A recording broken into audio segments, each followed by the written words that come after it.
Hey everybody, it's Matt from Britical Saiyans here, and today I'm going to show you the dr.urio / Kochin reload deck, for those who know the movie. So, this first auto is when you place them in the leader area, you get the field from the deck and activate it. Its other auto is when he attacks a leader card, you look at the top 7 cards of your deck, you choose up to 1 frenzied warrior from among them, add it to your hand. His awakening is when you have 4 or more energy and your life is at 3 or less, you can choose 2 energy and flip him over.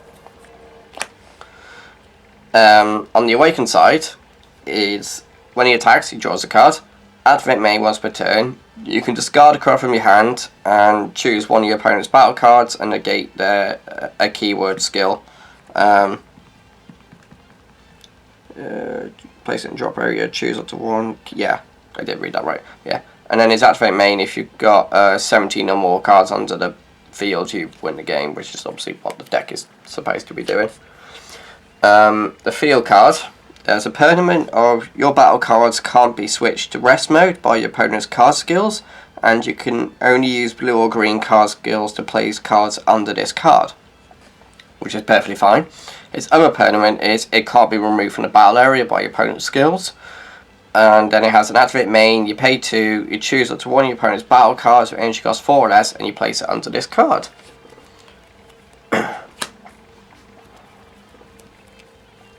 So, for the extra cards, for my negates, I went with 3 Rifle Charge. I would rather have 4 Shocking Death Ball than 1 of these, but I only have 1 Shocking Death Ball. So, Wrathful Charge is, if your leader card is green, you negate the attack, which obviously this is. Then you may choose 1 of your battle cards and place it in drop area. If you do, your opponent chooses 1 card in a hand, place in drop area. Killing cards off your own board isn't too much of a bother anyway. It's not like you just kill one of your 1-drops or whatever. So, it's fine. And then we got 1 Shocking Death Ball. So this is the sparking base one, so you can take a life to do if you got 5 or more in the drop. Or you just pay the 1 green, and when you do this, you get to KO one of your opponent's battle cards with an energy cost of 2 or less. For my next extra card, I've gone with 3 copies of Rise of Dr.urio. So it's auto when you activate this card, you can't activate it for the duration of turn, which is perfectly fine. Activate main. If your leader card is dr.urio card, you look at the top 5 cards on top of your deck, you choose up to 1 dr.urio or Kochin, which is really good, because of the fact that you can search out both of them. You add it to your hand, and then you choose up to 1 of your energy, up to your green energy, sorry, and switch it to active mode, so you can choose the blue-green or just a mono-green one. And then, because we're using blue, you have your normal sensu beam. Pay 1, get 2 energy back, gain 5k. you know the drill by now, guys. Preemptive Strike is my counter play in the extra cards to the deck. So you pay, it's a hard 2 green. So if your leader card is green and the battle card your opponent is playing has an energy cost of 4 or less, it's placed in its own as drop area instead of being played. And then the last of my extra cards, I got 2 copies of dr.urio's Revival. So it gains desire in all areas. Yeah, it makes a difference to this version of the deck. And then activate main. If your leader card is green, you choose up to 1 dr.urio with energy cost of 4 or less from your drop area and play it. So I decided to go with that for those. So those are my extra cards. And then for my 1 costs, on the battle cards, I have 3 copies of the Bioman. So this is my 1-drop top 7 searcher for a dr.urio or a Kochin. So there's a lot more search power. So you got the 3 copies of the extra cards and then 3 copies of this. So that's the reason why I've done 3 on that. And then my other 4-drop, well 1-drop even, I run 4 copies of the Living Weapon. So I feel like this has to be a 4 on a deck, just because of the fact that when you play this card, you take the top card of your deck, you place it under your field, and you draw a card. So it does have to be a 4 on a deck, just so you can get to the win condition quicker. And then I run 2 copies of the Urgent Aid Kami. So play it, draw a card, your opponent switches an energy to active mode without awaken skill, you can pop an energy. That's basically why it's in here. It's like because people are still trying to untap loads of energy during their own turn to extend plays and stuff like that. So those cards that I feel are always worth trying to keep around in either your main or your side, just in case. So now the bulk of the deck, the 2-drops. Yeah. We've got 3 copies of the non-energy exhaust 17, but that's only because I have 3, I don't have 4. Sad face. And then we got 3 copies of Magnus 1 dr.kochin. So he has blocker, energy exhaust, and revive blue-green. And then he has an auto of choose 1 card in your hand and place it under Dr. Urio's lab in your battle area when you play this card and you draw a card. So he's another way to build up your cards underneath. And obviously drawing cards, so he replaces it, the card that you just put underneath, or himself, however you want to look at it. And then I've gone with 4 copies of this Frenzied Warrior, the other living weapon. He's got blocker, but he has a very interesting auto of when this card activates blocker, you place a top card of your deck under the lab, which is more ramp for that.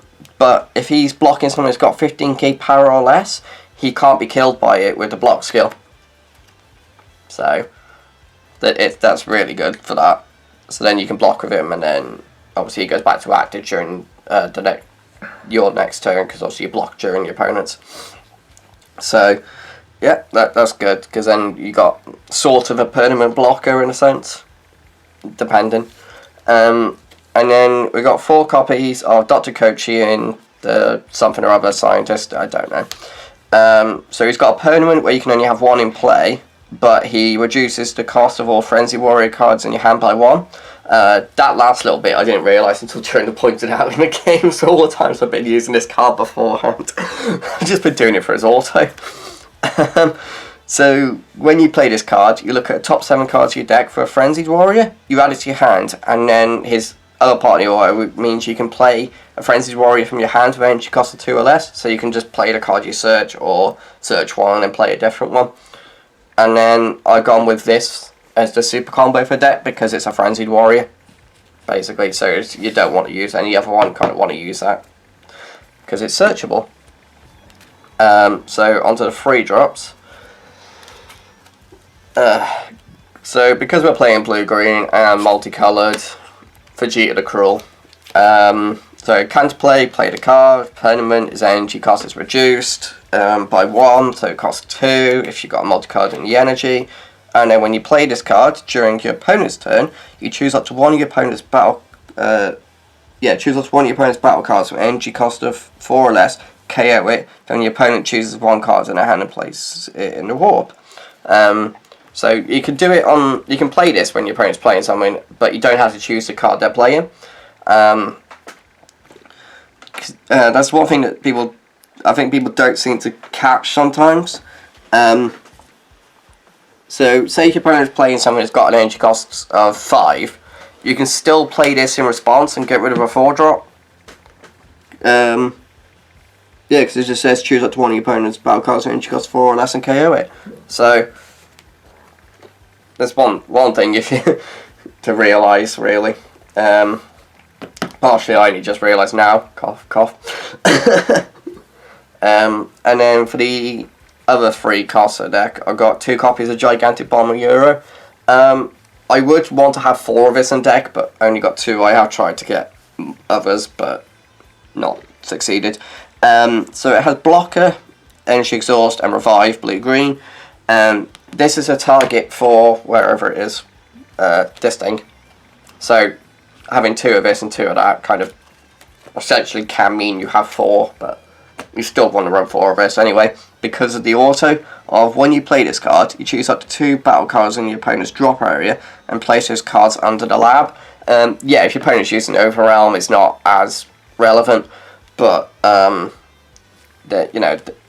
if they combo cards away during your turn, and then you can play this and get rid of 2 cards from the drop area to speed up your ramp. And then we got into my forecast 1 copy of Frenzied Warrior Piccolo.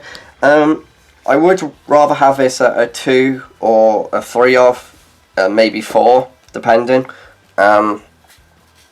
because of it's just insane. I feel it's got deflect, so your opponent can't respond to it, and it's got, well, they can if they use like Vegeta Crawl, but you know, like Jonah forgot to. He's not used to playing them, guys. So auto bomb free, when you play it, you can choose you choose one of the effects to activate. So your opponent chooses 2 cards on the hand and places them under the lab, or your opponent chooses 2 cards on the hand and sends them to the warp. I personally would always just go for the lab. Like, I don't see the benefit of warping cards when your win condition is the lab and the leader skill, basically. But yeah, I feel like this should be a 2 of at a minimum, 3 to 4 for obviously maxing out, really. But again, it's actually having the cards. And then I've got 3 copies of Dr.Urio Destruction Beam. So this is a 6 cost. It's got blocker and deflect. And then it's got first auto of, oh god, when you play this card, you choose one of the effects, basically. You can either place the top 6 cards of your deck under the lab, or you choose 6 cards in your drop area and place them under the lab.